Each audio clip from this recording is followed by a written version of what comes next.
Hello అండి. ఎలా ఉన్నారండి అందరూ? బాగున్నారండి? మీరంతా బాగుండాలని నేను మనస్ఫూర్తిగా దేవుడిని కోరుకుంటున్నాను. ఈమె ఎవరు ఇలా వెళ్ళిపోతుంది అనుకుంటున్నారా? ఈమె నేనేనండి. మీతో రోజు మాట్లాడుతున్నాను కదా! నేనైతే ఈరోజు పిల్లల దగ్గరికి బుక్స్ కొనడానికని స్కూల్‌కి వెళ్తున్నానండి. ఇదిగోండి ఇది మా కుక్క పిల్ల. మేము ఎక్కడికైనా వెళ్ళామంటే బయలుదేరి ఇది ఇలా పాపం దారి కాచుకొని చూస్తూ ఉంటది. ఇక మా దారిన మేమైతే వెళ్తున్నాం. నాతో పాటు మా మేనకోడలను కూడా తీసుకెళ్ళానండి. ఇది మా ఊరు జెడ్బీ హై స్కూలు.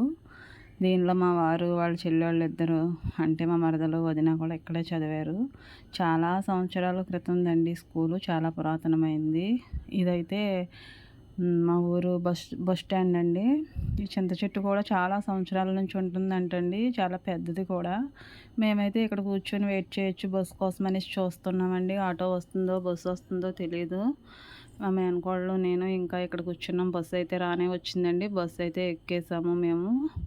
ఇక టికెట్ కూడా తీసేసుకున్నాము. మరి నేనైతే విండో సీట్ ఎక్కడుంటదా చూసుకుని మరి జనం ఉంటే ఏమో తెలీదు గానండి.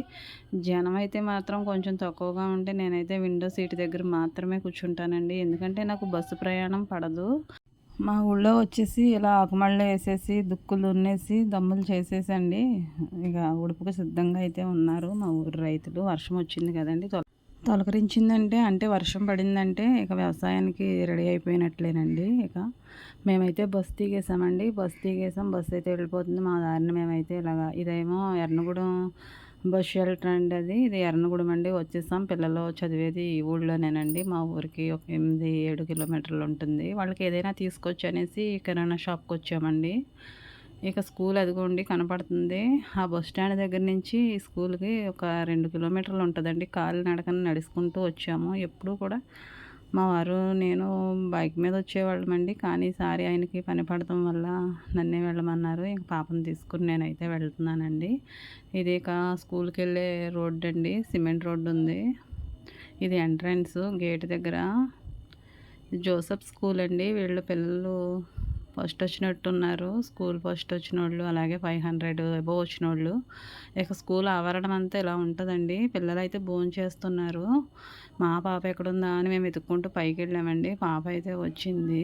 నేను భోంచేసి వస్తానమ్మా మీరు వెళ్ళండి అక్క దగ్గరికి అని. ఈ పెయింటింగ్ బాగుందనేసి వీడియో తీశానండి. ఇక స్కూల్ ఆవరణ అంతా ఇలా ఉంటుంది. అటు సైడ్ అయితే బస్సులు ఉంటాయండి.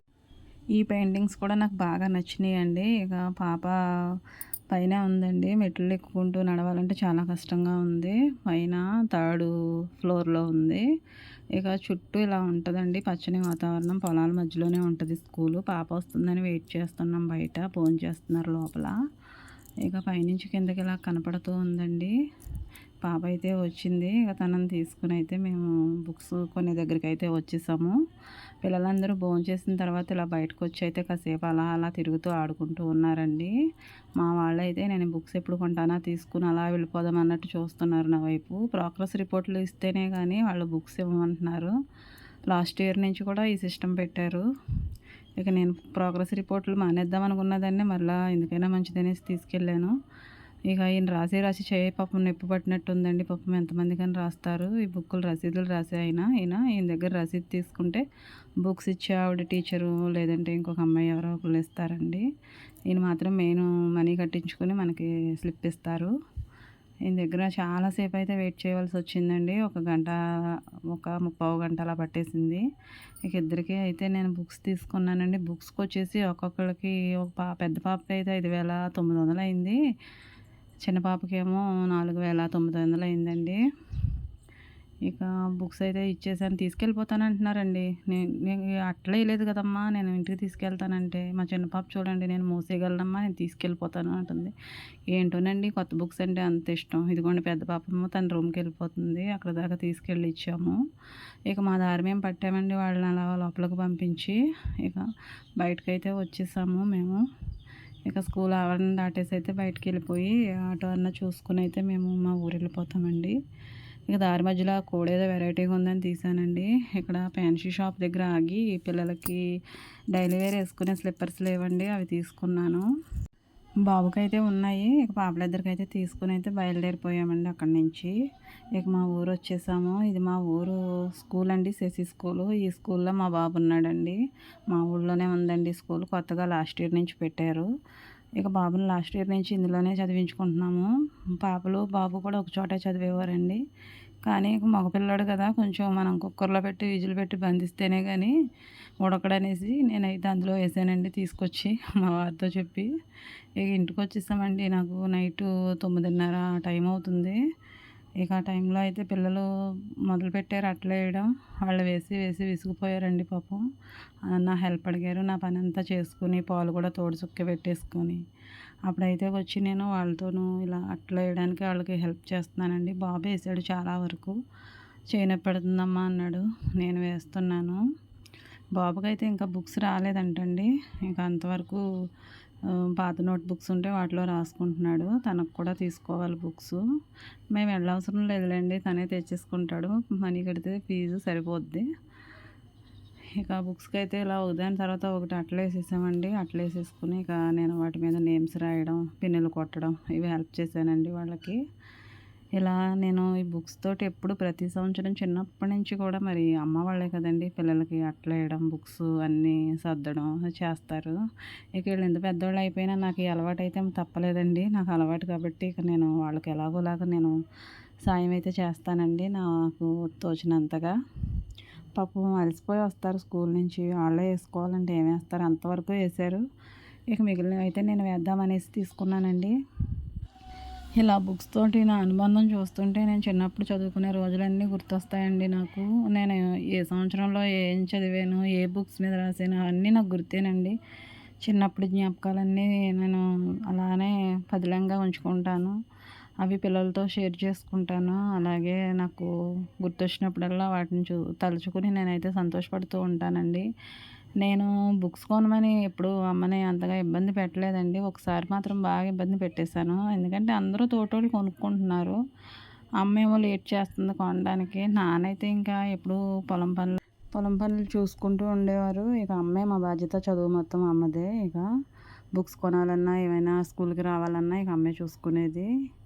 ఇక నేనైతే బుక్స్ కోసం అది 7th, 8th తెలియదు కానండి, గుర్తులేదు సరిగ్గాను. ఆ 2 సంవత్సరాలలో ఒక సంవత్సరం బుక్స్ కోసం బాగా పేచి పెట్టానండి. కానీ అమ్మ పరిస్థితి అయితే మరి అప్పుడు మరి డబ్బులు దగ్గర లేవో ఏమో తెలియదు కానండి, పోస్ట్‌పోన్ చేస్తుంది.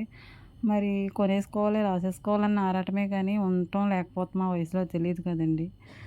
అమ్మ లేట్ చేస్తుందనేసి నా దగ్గర కొన్ని లాస్ట్ ఇయర్ రాసుకున్న నోట్ బుక్స్ ఉంటే అవి తీసుకున్నానండి. అవి 2, 3 పేజీలు తప్పించి మిగతా అంతా ఎంప్టీగానే ఉన్నదనేసి ఇవి అమ్మ ఇబ్బంది పడుతూ ఉన్నది. ఇక వీటితో అడ్జస్ట్ అయిపోవచ్చు, కొన్ని కొనుక్కోవచ్చు తగుమాత్రంగా అనుకొని నాకు అప్పుడు ఐడియా వచ్చిందండి. ఆ బుక్స్ కొన్ని దాచుకుని నేను, అమ్మ ఎక్కువ డబ్బులు అయితే పట్టవమ్మా, ఒక 100 రూపాయలు ఇవి సరిపోతాయి, నేను మిగతా బుక్స్ అన్నీ లాస్ట్ ఇయర్ ఉన్నాయి వాటితో నేను అడ్జస్ట్ అయిపోతానని చెప్పాను అమ్మకి. పాపం అమ్మ 100 రూపాయలు అయితే ఇచ్చిందండి. అప్పట్లో 100 రూపాయలు అంటే చాలా ఎక్కువే. అవి తీసుకొని అయితే నేను హ్యాపీగా బుక్ స్టోర్కి వెళ్ళిపోయి బుక్స్ కుదించి కొన్నానండి. అలా కొన్నాను. ఆ 100 రూపాయల్లోనే మళ్ళీ 85 రూపీస్ అవజేసి 15 రూపీస్ అయితే మళ్ళీ అమ్మకి ఇచ్చేసానండి. అమ్మ పాపం 8వ తరగతి, 7వ తరగతి బుక్స్ కొనడానికి 100 రూపాయలు అయ్యిందని చాలా ఆశ్చర్యపోయిందండి పాపం. అప్పుడు ఇబ్బందులు అలా ఉండేయండి చిన్నపిల్లలప్పుడు. అర్థం చేసుకునే మనసు అయితే నాకు దేవుడు అప్పుడు ఇచ్చాడు. ఇక అమ్మ పరిస్థితి నేను అలా చూసుకొని నేను బుక్స్ కొనడం అవి ఎప్పటి నుంచి ఆచితూచి కొనుక్కునేదాన్ని. అవసరమైందాన్ని మాత్రమే కొనేదాన్ని అండి. అనవసరమైంది మనకు వద్దనేవిగా ఉండేవి ఏవి కూడా నాకు నచ్చవు అప్పటి నుంచి కూడా. ఇంట్లో పరిస్థితులు అంటూ ఏంటో అర్థమైతేనే పిల్లలు చదువు ముందుకెళ్తుందండి. కానీ నేను అంత కష్టపడి చదివాను, ఇంటర్ చదివాను, డిగ్రీ కంప్లీట్ చేయలేదు. ఎంతవరకు అవసరమో అది మాత్రమే పిల్లలకి. సెకండ్ ఇయర్లో అయితే మ్యారేజ్ అయిపోయింది. లగ్జరీగా ఉండేవి వాళ్ళు తెచ్చుకుంటున్నారు, వీళ్ళు తెచ్చుకుంటున్నారు అనేసి పిల్లలు మనకు చెప్తూ ఉంటారు. మ్యాజిక్ షోలని వాళ్ళు అవి కొనుక్కుంటున్నారు, ఇవి కొనుక్కుంటున్నారు, వాళ్ళు ఎవరో వస్తున్నారు మనీ ఇమ్మని అడుగుతూ ఉంటారండి. నేను ఇవ్వనండి. అది మనకు అవసరమైంది అయితే కొనేస్తాను, అది అనవసరమైంది అయితే ఎందుకండి. వాళ్ళు ఇప్పటి నుంచి కష్ట సుఖాలు తెలుసుకోకుండా కావాల్సినవన్నీ కొనించేసుకుంటారు మన దగ్గర నుంచి. మనం ఇప్పుడు ఉంటున్నాయి కదా అని ఇచ్చేస్తాము. వాళ్ళకి తెలియదు కదండి మరి రేపొద్దున్న ఎలా ఉంటుందో భవిష్యత్తు. కష్ట సుఖాలు అన్నీ తెలిసేలాగా చేయాలండి. ఇలాగే నేను ప్రతిదానికి పేజీలు పెట్టేదాన్ని. మరి అమ్మ కొన్ని విషయాల్లో వద్దనేసేది. అప్పుడు ఏడ్చేదాన్ని, దొరలేదాన్ని. కానీ అది ఇప్పుడు ఎందుకు వద్దందో ఇప్పుడు తెలుస్తుంది నేను అమ్మనైన తర్వాత. వీళ్ళని కూడా అలాగే పెంచుతానండి నాకు సాధ్యమైనంత వరకు. అవసరమైనవి మనం ఎంత కష్టమైనా ఇవ్వాలండి. అనవసరమైనవి మాత్రం వాళ్ళకి దూరంగా ఉంచాలి. ఇదేనండి ఇవాల్టి వీడియో. పిల్లల దగ్గరికి వెళ్ళి వాళ్ళకి బుక్స్ కొనిచ్చేసాను. హ్యాపీ, వాళ్ళు హ్యాపీ, నేను హ్యాపీ. బుక్స్ కూడా అట్లా వేసేసాను. వీడియో కనుక మీకు నచ్చినట్లయితే తప్పకుండా లైక్ చేయండి. నా ఛానల్ని సపోర్ట్ చేయండి. సబ్స్క్రైబ్ చేసుకుని. సబ్స్క్రైబ్స్ అయితే చాలా తక్కువ మంది ఉన్నారండి. Thanks for watching. కామెంట్ చేయడం మాత్రం మర్చిపోకుండా.